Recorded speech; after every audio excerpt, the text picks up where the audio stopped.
हम सबके द्वारा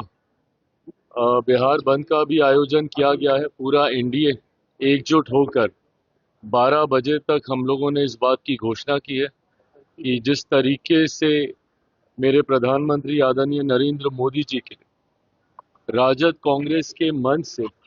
अपशब्दों का इस्तेमाल किया गया, गाली का इस्तेमाल किया गया,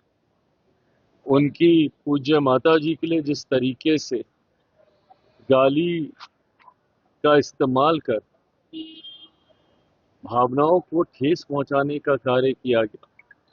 उसके विरोध में एनडीए के द्वारा आज ये बंद का ऐलान किया गया है। पर बंद के ठीक बाद मुजफ्फरपुर में हम लोग की ये नव संकल्प सभा का आयोजन किया गया है। उस मंच के माध्यम से भी इन बातों को मजबूती से रखा जाएगा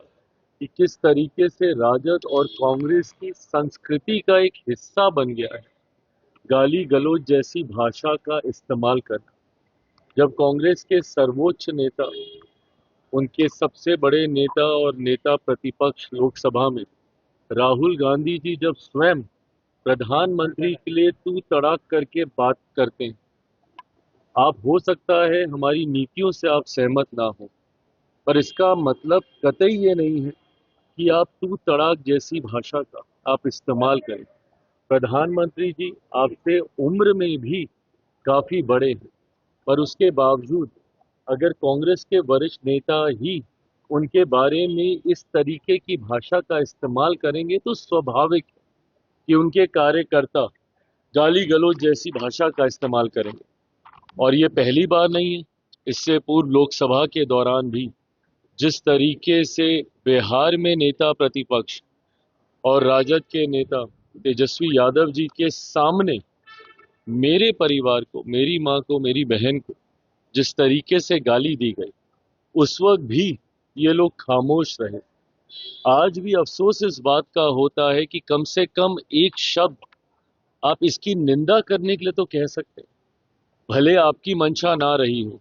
पर अगर किसी भी व्यक्ति ने ऐसी भाषा का इस्तेमाल किया, कम से कम इतना तो आप आकर कह सकते हैं कि ये गलत है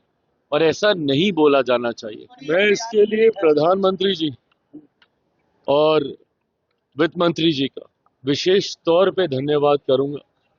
क्योंकि मेरे विभाग से जुड़े हुए भी कई ऐसे विषय हैं जिसमें जीएसटी को लेकर हम लोग लंबे समय से राहत की हम लोग मांग कर रहे थे। आज मुझे खुशी है कि एक बड़ी आबादी को राहत देने का कार्य किया गया। मध्य वर्ग हो या लघु उद्योग हो, उनको जिस तरीके से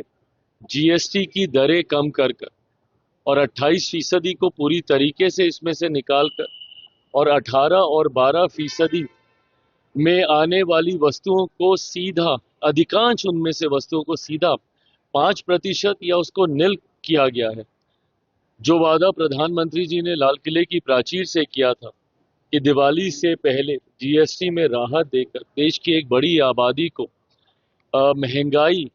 से निजात दिलाने का प्रयास किया जाएगा, आज प्रधानमंत्री जी ने अपने उस वादे को पूरा किया। मैं अपनी तरफ से, अपनी पार्टी लोक जनशक्ति पार्टी रामविलास की तरफ से उनको धन्यवाद देता हूं।